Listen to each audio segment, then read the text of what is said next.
Good morning. Today's October 17th, 2024. Okay, one more reading before the climax of this book. Very exciting. So, tomorrow we start the New Testament. Yay! Okay, and its commentary influences on a dispersed people.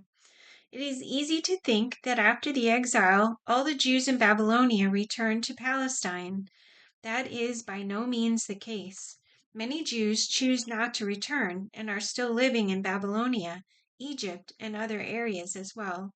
Those who have been assimilated into other cultures have been influenced by in a number of ways, including their religious beliefs and practices.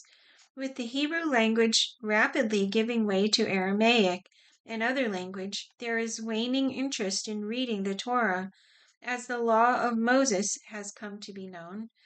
Thus, the law's influence itself has diminished. That fact, combined with local eating habits, has led many Jews to ignore the strict dietary rules imposed on them by the law. Of course, local religious beliefs have a profound effect, as already seen, when the Jews intermarried with those involved in idolatry and various pagan practices. Also, a significant impact are the Persian beliefs in astrology and the occult. As a result, when many Jews read their scriptures in this post-exilic period, they attach special meanings to any passage dealing with demons and angels or light and darkness. The Torah is gradually being mystified in the eyes of many.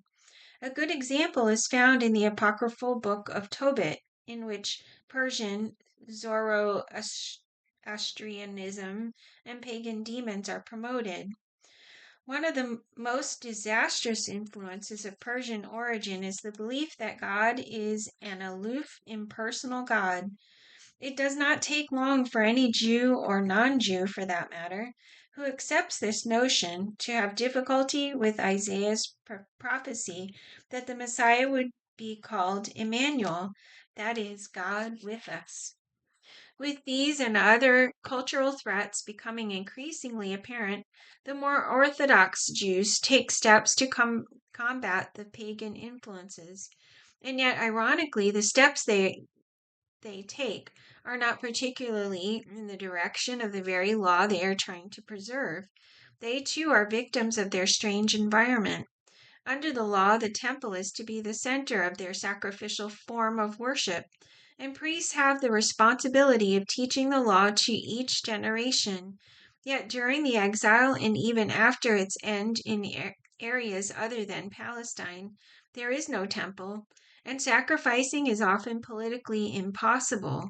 Substituting as best they can, the faithful begin to emphasize prayer and the inward sacrifice of the heart. The temple is replaced by an institution known as the synagogue, where the people gather for singing, prayer, and discussion of God's law.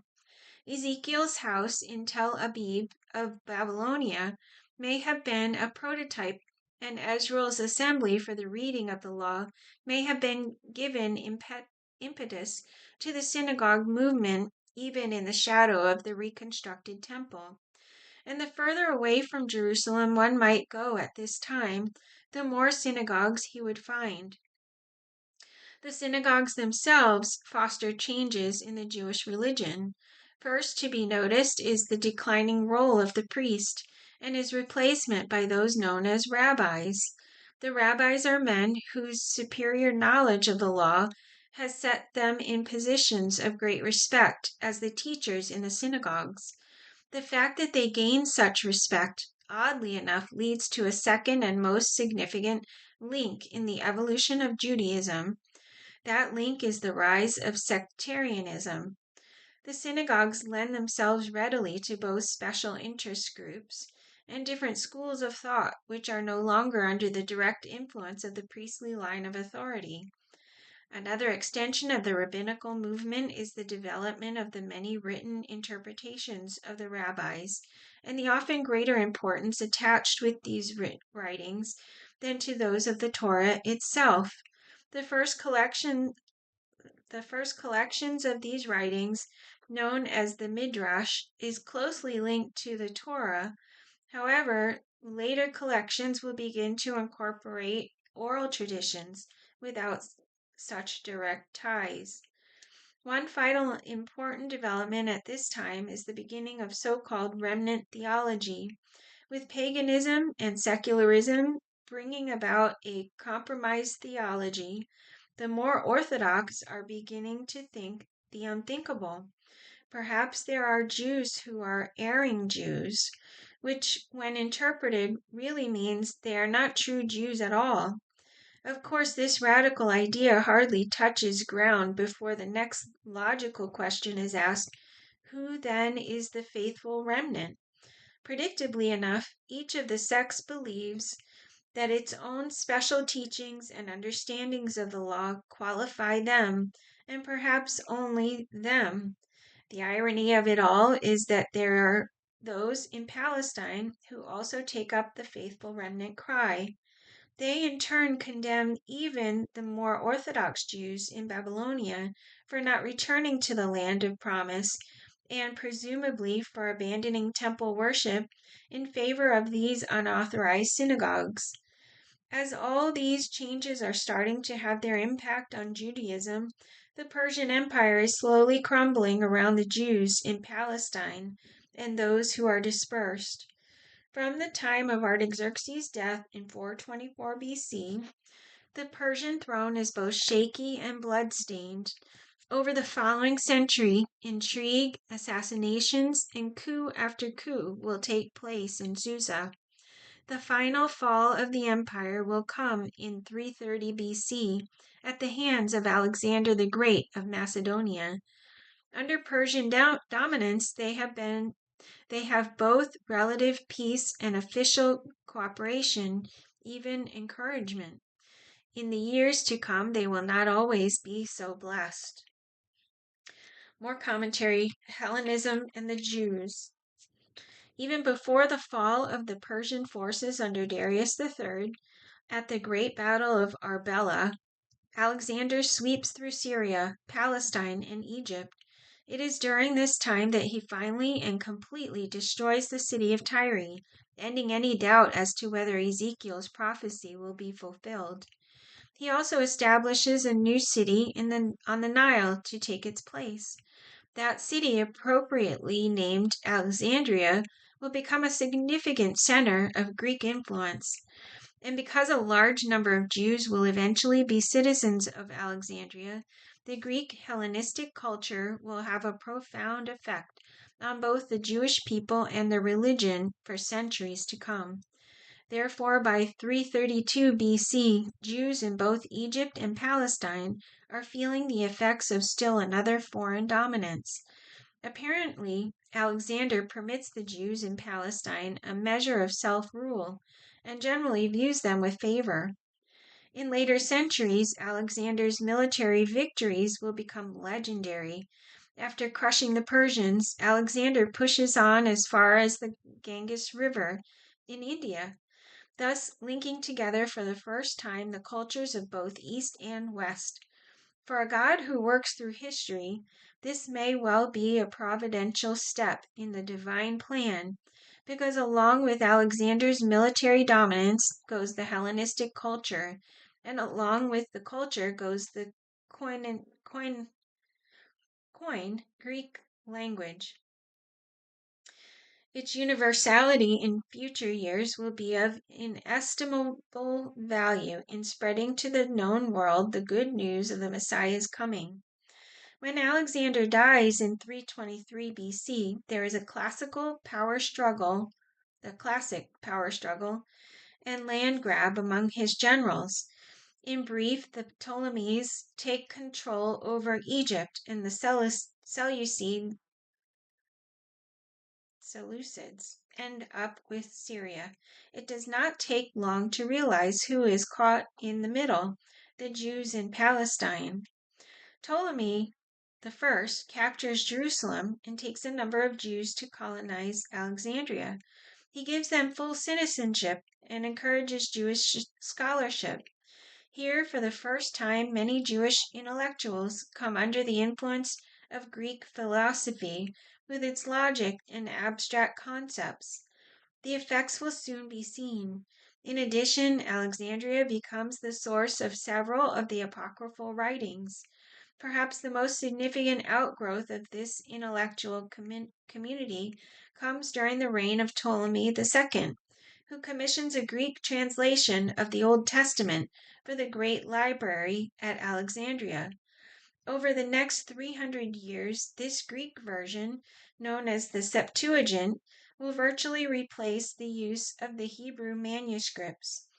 While the Ptolemies and their Hellenism are proving to be in many ways advantageous to the Jews, the Seleucids have an altogether different view of how Hellenism ought to be used, and unfortunately they managed to take Palestine away from the Ptolemies, at least from time to time. Throughout the 2nd century BC, there is a tug of war over Palestine, which gives the Seleucids on again, off again control over the Jews there. In 190 BC, the Seleucid king Antiochus III is defeated by an emerging world power, Rome. Rome has just emerged from 65 years of Punic Wars with Carthage and a magnificent victory in 201 BC over the famed general Hannibal. Now it has cast greedy eyes on Greece. In order to concentrate entirely on Greece itself, Rome makes a pact with Antiochus IV and permits continued rule over Syria and Palestine. This Seleucid ruler, whose name is Epiphanes, is one of the cruelest men ever to hold public office. His idea of extending Greek influence and paying the heavy tribute he owes the Roman emperor is not exactly the friendliest gesture to a conquered nation. He begins by selling the office of high priest, then builds a gymnasium for naked athletes, confiscates property, loots the temple, and haughtily sacrifices a pig on a pagan altar he has erected there. The pig may have been the last straw for a group of Jews called Maccabeans, under the leadership of Mattathias.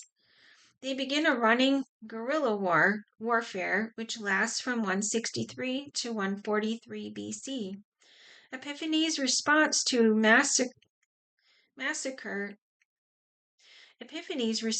is to massacre 1,000 Jewish soldiers in his army who refused to fight on the Sabbath. With the help of the pious Hasidim sect, the Maccabeans finally achieve a Jewish dynasty under John Hyrcanus in 135 BC. Of course, they exercise a fairly tenuous self-rule under the watchful eye of Rome, but for the next 3/4 of a century, at least, it will be a refreshing break in the action for a beleaguered nation of Jews. As they savor a temporary return to power which they have achieved, and reflect on some 50 years of brutal persecution, the Jews surely must be thinking more and more about their national destiny. At this point, they have come a long way from the early days of restoration and its hope of a politically strong kingdom. If there were ever any doubts about what kind of Messiah is needed, they are all gone now. It is clear that what Israel needs now is a strong political and military leader, perhaps someone like Alexander the Great. After all, it is only a matter of time before the Romans are free to turn their attention to Palestine. And when they do, even the brave Maccabeans will be no match for the Roman legions. Without doubt, the Jews' only hope is the coming of the conquering king they have been promised. And what better time than now? It may be this very thinking which, just over a century from now, will be a significant factor in how the Jews of that day react to an unassuming man of peace who claims to be their king. More commentary: Judaism under Roman rule. In 63 BC, the inevitable happens. Under General Pompey, the Romans invade Palestine and capture Jerusalem. But a measure of self-rule remains while Pompey and his former ally Julius Caesar turn against each other in a power struggle. Pompey is defeated in 48 BC. In the next year, Caesar appoints Antipater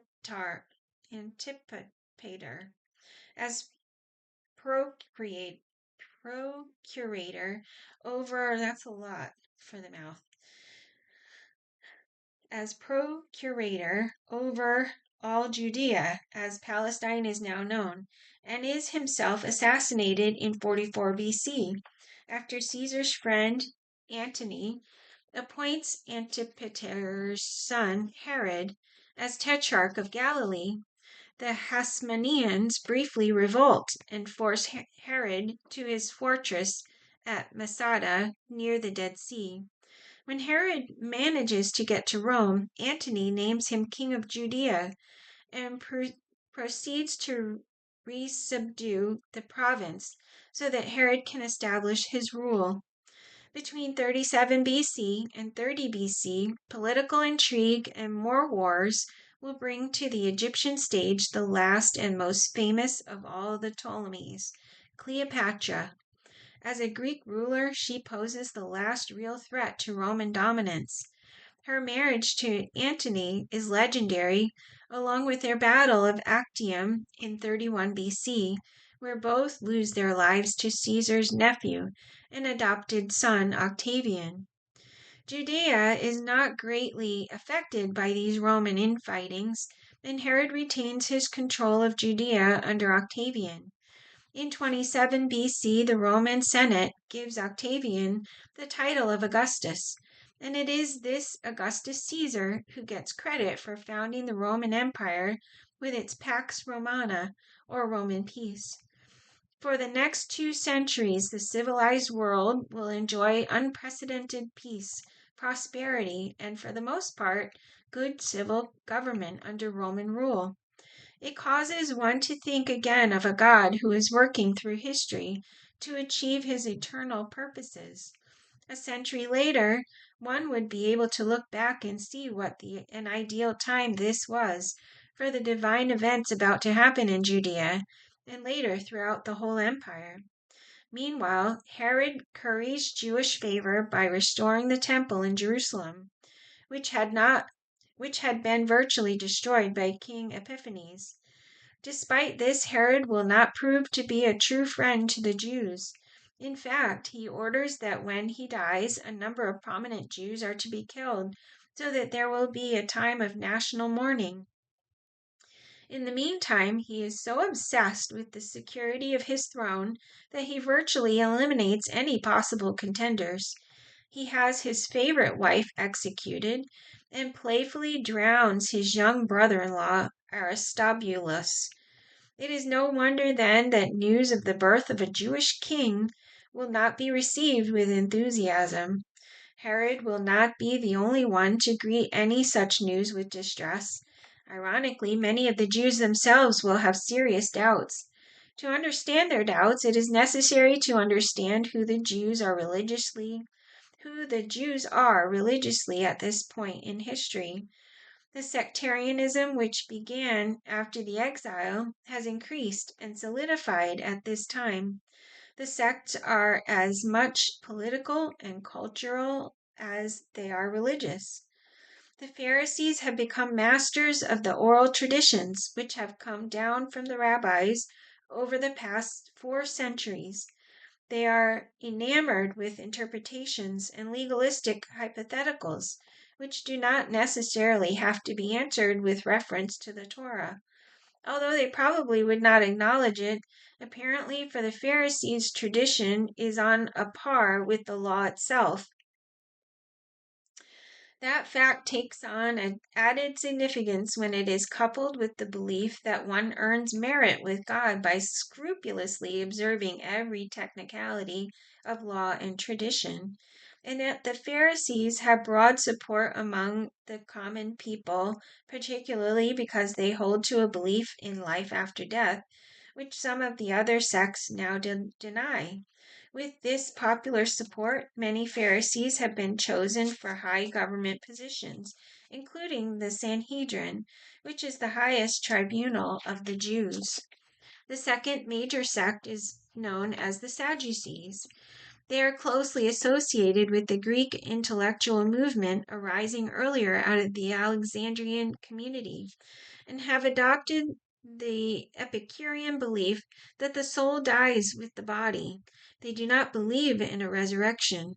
Somewhat curiously, the Sadducees reject oral tradition and accept only the written law, but they readily apply their Hellenistic logic to their understanding of the Torah. Many more sects also have come into being, including the radically pious ones called Essenes, the openly rebellious Zealots, the politically active Herodians, and the Samaritans, whose hybrid religion continues from centuries past. Found throughout several of the sects are traces of Persian mysticism, Greek humanism, patriotic Judaism, and time-honored ritualistic traditions. In their religious beliefs and practices, the Jews have come a long way from Mount Sinai. That's it. Interesting stuff. All right. See you tomorrow. Have a great day.